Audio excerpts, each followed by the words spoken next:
แม่แม่เล็ดไม่โบตันได้เป็นสังแม่มามีอยู่จอมซื่อแน่ปีในเป็นปุนพ่นน้องสองเขาเลี้ยงแม่มใจแหน่เป็นสังแม่ไม่มีอยู่จำเจอแน่ลูกชายที่เฮือนปัวมีก้นเทาอยู่จอมน้องเปิงเมื่อมันมืดในว่ะย้อนนั้นสังขับผมไม่อุบกันเสียวเฮาแม่ไข่มาอยู่จอมสังคืนในว่ะป้นอันตีเฮือนอีน้องเขารู้ที่เฮือนน้องยิ่งไม่ก็แม่กว่ามาเย้ามันละดว่าเฮือนเขาเลี้ยงไว้หมาสองตัวเฮือนเจ็บมีตีอยู่ในว่ะเมื่อวันนั้นเฮาไหนก็อุบกันดีย่าแม่งกันเลี้ยงแม่นึงก็1 ปีถึงกำเขาเลี้ยงย่าเป็นสังแรกเขาเฮ็ดจึงในล่ะกว่าเฮาห้องแม่กว่ารัดด้วยเขาลูกเฮ้ยสุดที่เฮ็ดสังละแน่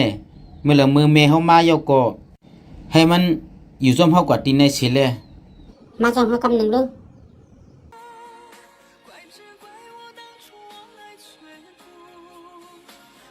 สูงเงือฮ่า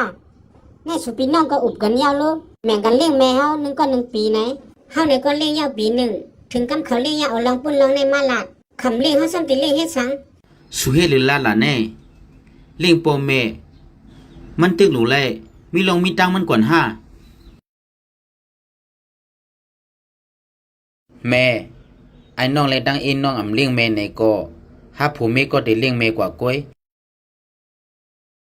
กว่าเลยเฮามือเฮือน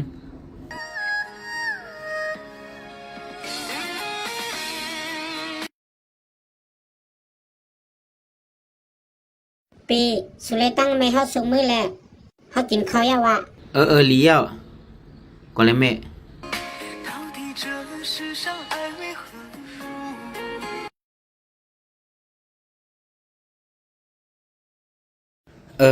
มันยังไปกินข้าวลีๆด้วยก่อนรู้ตีน่าเมืองแน่ตีน่าเฮือนก็หอมว่าหอมจะยาวะปีน้องสองเอ็นน้องสังเคยก็มาหาแน่แม่เฮามาเล่นมักจะแม่อ้อแม่ในตั้งจะซื้อมาปันแม่แน่กินเหย้าก็ติเลยมีเอ็นมีแห้งสังเคยสองก็เต็มมากก็มนัดไว้อ่อนตั้งก็ในก็เตเลยเฮ็ดพักนำอีกนึงเฮ้ยเป็นสังสูกำก็เฮ็ดทางมี2มีก็แล้วน่ะมาเลยมานั่งก่อนเฮาพี่น้องได้กินข้าวโตหน้ากันก็หึงเหี่ยวพี่น้องกันลงเลยเข้าออกกันอีกนึงเจอเนี่ยมาเลยมานั่งก่อนแม่มาเลยมานั่งก่อน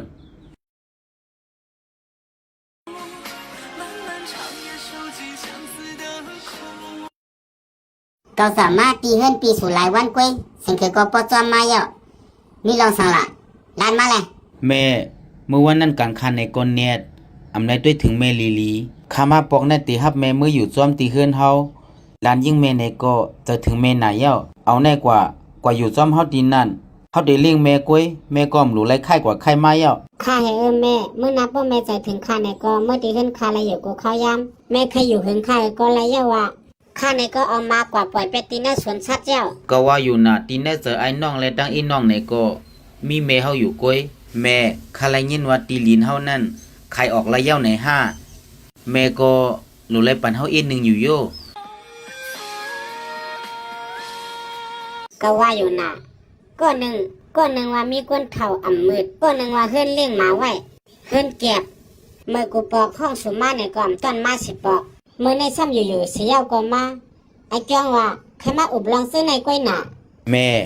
เฮือนเฮานั่นก็เปิ้นที่ยาเป็ดเย้าในแม่ถามด้วยล่ะเงินเปิ้นที่ปันมื้อละเมื่อเหลียวเฮามาอุบกันว่าเงินแน่ที่เฮ็ดถือเมียงกันหันยาวหากำแน่หันนาเงินจังหันนาโลกปีโลด้านมาซึ่งไหนเคยว่าคือล่ะสังเสว่าแม่มือตีเฮือนเฮานั่นเฮาได้ให้มันมาอยู่จ้อมสูอยู่แน่ปีโลสุในก็ฮู้อันตั้งเฮาว่าเพื่อนนั่นแต่ได้ขายยาวก้อยเจอสุในก็ใครเงินก้อยเจอเวลาเมื่อเฮาเหมือนกันอยู่ยาวฉันได้มาลาดอยู่เฮ็ดสังสุลาลีลาดอีสังล่ะแน่น้องหอมซุ่มโลลาดเย้าเฮาก็ดีลาดก้อยลีเตียวเมื่อละมือสุลาดมาว่าเฮาเฮ็ดย้อนเปิดใครเงินแม่เฮาป้อนั้นก็เกาได้ลาดเนี่ยกูก็สิเงินแน่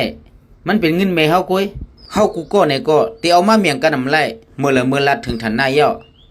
เกาเนี่ยก็ติลาซื้อๆก้อยเย้าความเปิ้นลาดว่าต้นไม่เยอะเตียกหักก้นเยอะเจียกหน้าเฮือน